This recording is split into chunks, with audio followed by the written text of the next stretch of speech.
How to trim a Diablo Ninebark tree.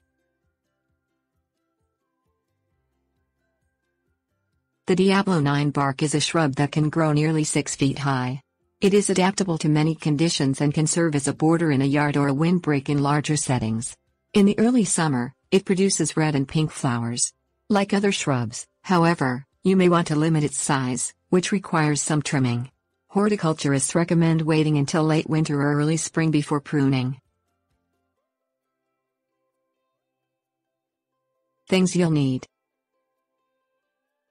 pruning shears, lopping shears, sturdy work gloves.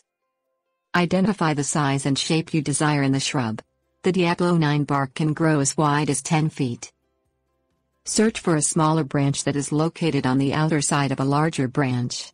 Cut away the larger branch at an angle with sharp pruning shears. This will allow the smaller branch to grow. Remove older canes or branches that are no longer providing flowers every 1 or 2 years. Cut these unproductive branches at ground level with lopping shears.